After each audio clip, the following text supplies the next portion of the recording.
सभी को नमस्कार।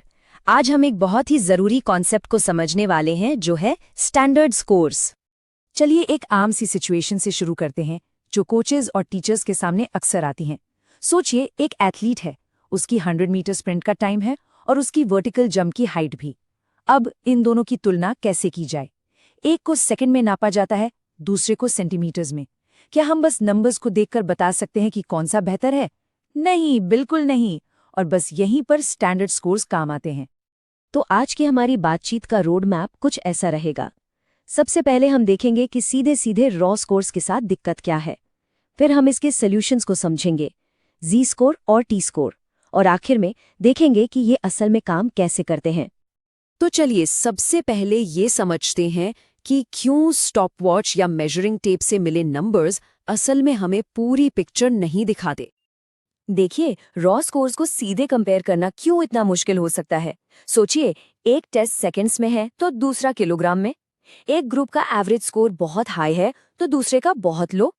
अब इन अलग अलग यूनिट्स और एवरेज वाले नंबर्स को एक साथ रखना, ये तो वही बात हो गई सेब और संतरे की तुलना करना। मतलब ये तरीका काम ही नहीं करेगा। तो सवाल ये है कि इस सेब और संतरे वाली प्रॉब्लम को सुलझाएं कैसे। इसका पहला जवाब है जेड स्कोर। चलिए देखते हैं ये क्या है और कैसे ये डेटा के लिए एक कॉमन लैंग्वेज बनाता है। जेड स्कोर को एक तरह का यूनिवर्सल ट्रांसलेटर समझिए। ये अलग अलग यूनिट्स वाले सभी स्कोर्स को एक ही स्केल पर ले आता है। ये बताता है कि कोई भी परफॉर्मेंस अपने ग्रुप के एवरेज से कितना अच्छा या कितना बुरा है, और ये बताने के लिए वो स्टैंडर्ड डिविएशन नाम की एक स्टैंडर्ड यूनिट का इस्तेमाल करता है। आसान भाषा में स्टैंडर्ड डिविएशन बस ये बताता है कि सारे स्कोर्स एवरेज से कितने फैले हुए हैं या कितने दूर हैं। और जी स्कोर निकालने का फॉर्मूला भी बहुत सिंपल लेकिन पावरफुल है। देखिए, करना बस इतना है, जो रॉ स्कोर है उसमें से ग्रुप का एवरेज यानी मीन माइनस कर दीजिए, फिर जो भी नंबर आए उसे स्टैंडर्ड डिविएशन से डिवाइड कर दीजिए, बस हो गया। अब इस जी स्कोर को समझना बहुत आसान है। अगर जी स्कोर 0 है तो परफॉर्मेंस बिल्कुल एवरेज है। अगर ये प्लस में है मतलब पॉजिटिव है तो परफॉर्मेंस एवरेज से बेहतर है, और अगर ये माइनस में यानी नेगेटिव है तो परफॉर्मेंस एवरेज से नीचे है। सिंपल है ना? चलिए इसको एक असली एग्जाम्पल से समझते हैं। मान लीजिए एक स्टूडेंट ने वर्टिकल जंप में 52 सेंटीमीटर स्कोर किया। अब उस ग्रुप का जो एवरेज जंप है वो है 45 सेंटीमीटर्स और स्टैंडर्ड डिविएशन है 5 सेंटीमीटर्स। तो अब इन नंबर्स को बस फॉर्मूले में डालना है। तो कैलकुलेशन के बाद हमें मिलता है 1.4। अब ये सिर्फ एक नंबर नहीं है, इसका एक सीधा सा मतलब है। ये हमें बता रहा है कि ये परफॉर्मेंस सिर्फ एवरेज से बेहतर नहीं बल्कि काफी बेहतर है। कितना बेहतर? एवरेज से 1.4 स्टैंडर्ड डिविएशन ऊपर। जबरदस्त। तो जेड स्कोर बहुत काम का है, लेकिन इसमें एक छोटी सी दिक्कत है।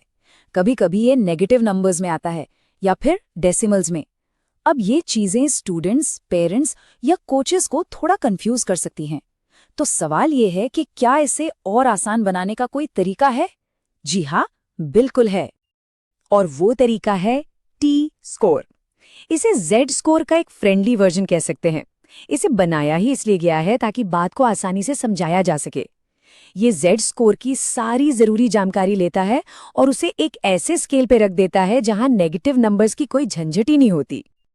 और जेड स्कोर को टी स्कोर में बदलना तो और भी आसान है, जैसा कि यहां दिख रहा है।